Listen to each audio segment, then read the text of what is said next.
8월 21일 월요일. 하나님의 선하심이 따르리니. 어떤 대학생이 한 여성 의류 매장에서 아르바이트를 했습니다. 거기서는 직원이 손님으로 가장하여 옷을 훔칠 것 같은 사람을 따라다니며 계속 감시했습니다. 상점 주인이 정해놓은 수상한 사항에 적용되는 사람이 감시 대상이었고, 그렇지 않은 사람은 감시하지 않았습니다. 학생은 쇼핑을 갔다가 나 자신이 수상한 사람으로 지목되어 따라다니는 감시를 당한 적이 있었는데, 그 수법을 알고 있던 터라 의류 매장 일이 흥미로운 경험이었습니다. 이와는 아주 대조적으로 다윗은 하늘의 축복, 곧 하나님의 선하심과 인자하심이 자신을 따라다닌다고 말했습니다. 이 두 가지 축복은 아무런 의심 없이 참된 사랑으로 그를 따라다니면서 언제나 가까이 머물러 있습니다. 전도자 찰스 스펄전이 쌍둥이 수호천사라고 불렀던 이 두 축복은 우울한 날에도 밝은 날에도 신자들을 가까이 따라다닙니다. 찬란한 여름뿐 아니라 황량한 겨울에도 그분의 선하심은 우리의 모든 필요를 공급하시고, 그의 인자하심은 우리의 죄를 닦아내 주십니다. 한때 목동이었던 다윗은 하나님께서 선하심과 인자하심을 함께 묶어 공급하시는 의도를 잘 알고 있었습니다. 두려움과 근심, 유혹, 의심 같은 다른 것들도 신자들을 따라다닐 수 있습니다. 하지만 다윗은 조금도 의심 없이 반드시 하나님의 선하심과 인자하심이 우리를 언제나 따른다고 말합니다. 말씀, 내 평생의 선하심과 인자하심이 반드시 나를 따르리니. 시편 23편 6절. 찬송 393장 오 신실하신 주. 기도, 사랑하는 하나님, 하나님의 선한 의도와 하나님의 선하심과 인자하심이라는 두 가지 아름다운 축복이 저를 따르게 하시니 감사합니다. 아멘.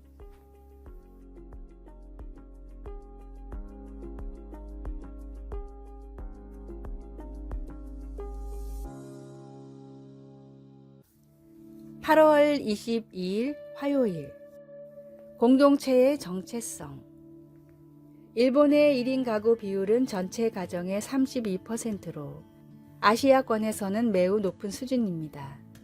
그래서 뭐든지 혼자서 즐길 수 있는 문화가 매우 발달했는데, 그중 하나가 혼자서 편하게 밥을 먹을 수 있는 1인 식당입니다. 1990년대 일본으로 여행을 갔던 사람들이 가장 놀랐던 것 중 하나가 1인 식당이었습니다. 혼밥 손님도 다른 사람의 눈치를 보지 않고 편하게 밥을 먹을 수 있게 도서실처럼 칸막이가 쳐 있는 식당으로 최근 우리나라에도 이와 비슷한 식당들이 많이 생겨나고 있습니다. 그런데 최근 일본에는 1인 식당에서 벗어나 스몰 레스토랑 문화가 유행이라고 합니다. 10명 정도의 손님들이 칸막이 없는 자유로운 바에서 서로 마주 앉아 식사를 나누는 문화입니다.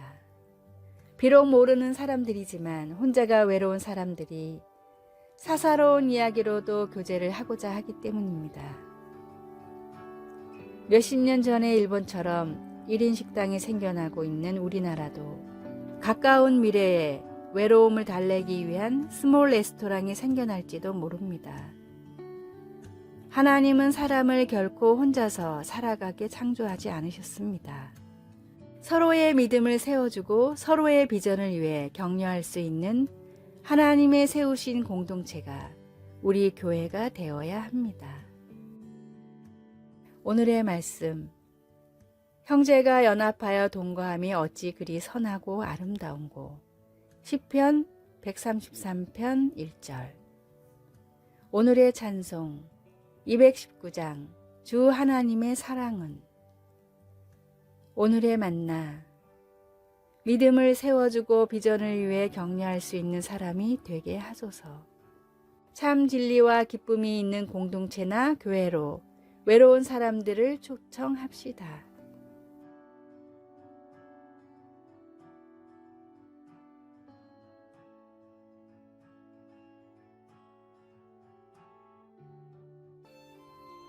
(8월 23일) 수요일.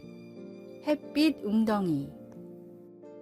어느 더운 여름날 4살 난 손녀 몰리와 함께 공놀이를 한 후 잠시 쉬고 있었습니다. 같이 집 현관 앞에 앉아 물을 마시고 있었는데 몰리가 갑자기 마당을 가리키며 "저기 햇빛 웅덩이 좀 봐요" 라고 했습니다. 햇살이 무성한 나뭇잎을 투과하여 어두운 그림자 가운데 빛의 웅덩이 모양을 만들고 있었습니다.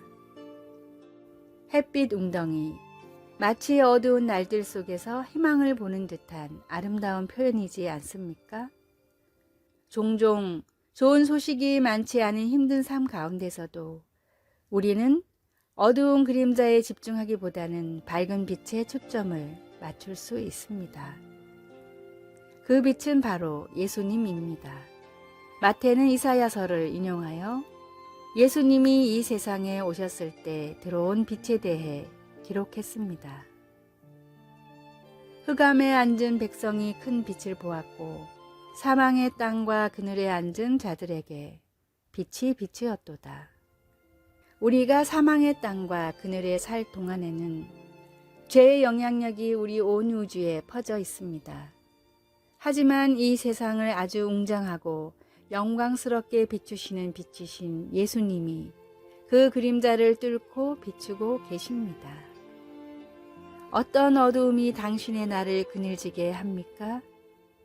예수님이 함께 하시는 사랑의 빛이 어떻게 당신에게 기쁨과 희망을 가져다 줄 수 있을까요? 말씀, 사망의 땅과 그늘에 앉은 자들에게 빛이 빛이었도다. 마태복음 4장 16절. 찬송 293장 주의 사랑 비칠 때에. 기도. 고단한 이 세상을 헤쳐나갈 때 주님의 임재가 필요합니다. 어둠에서 건지시는 주님의 사랑과 함께 웅장한 주님의 빛 가운데 설 수 있도록 도와주소서. 예수님의 이름으로 기도드립니다. 아멘.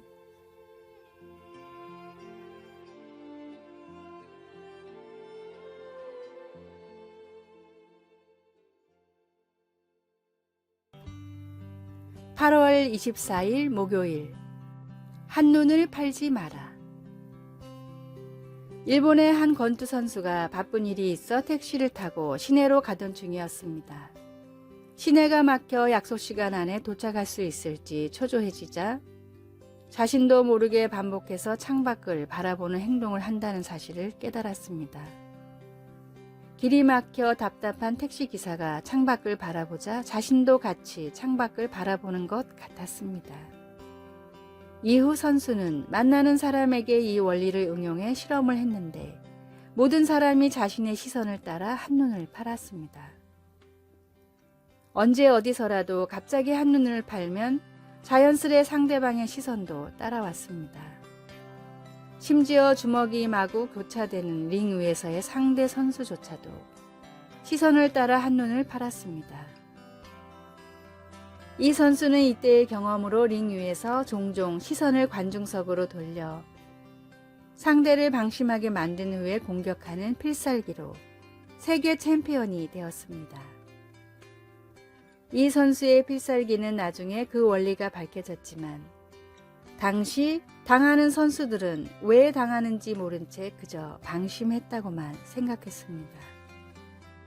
세상의 모든 문제를 해결할 분명한 답을 찾았다면 이제 그 답을 향해 평생 전진해야 합니다. 오늘의 말씀. 예수께서 대답하여 가라사대 너희가 사람의 미혹을 받지 않도록 주의하라. 마태복음 24장 4절. 오늘의 찬송 329장 주 날 불러 이르소서. 오늘의 만나. 세상의 모든 문제를 해결해 주시는 주님만을 바라보게 하소서. 나를 위해 모든 물과 피를 쏟으신 주님을 끝까지 바라봅시다.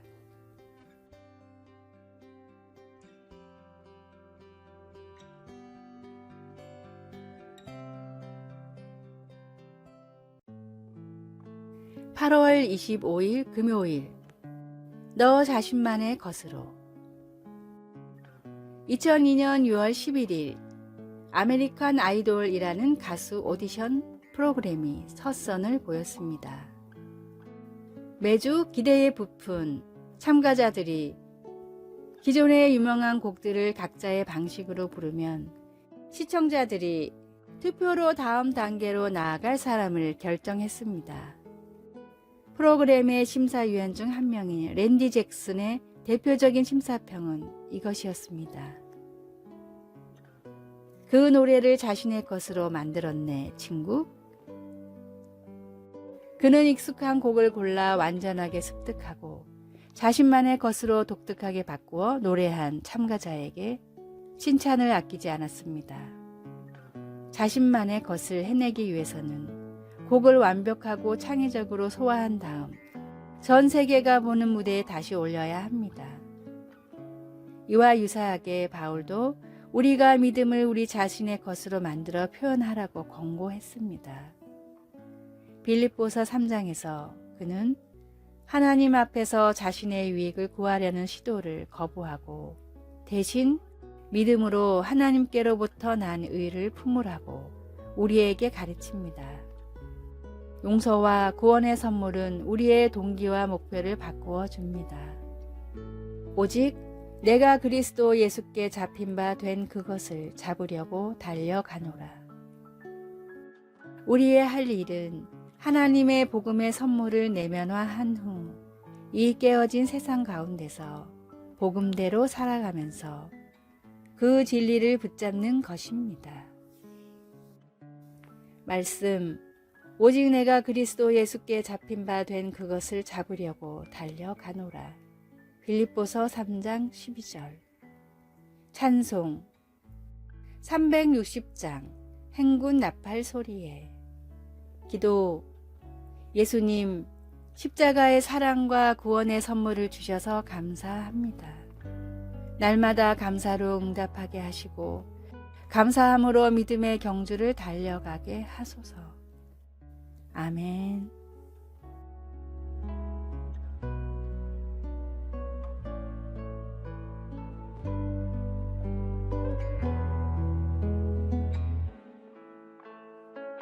아래의 빨간색 글자 구독을 누르시어 더 많은 전도의 열매를 맺으시기를 기도합니다.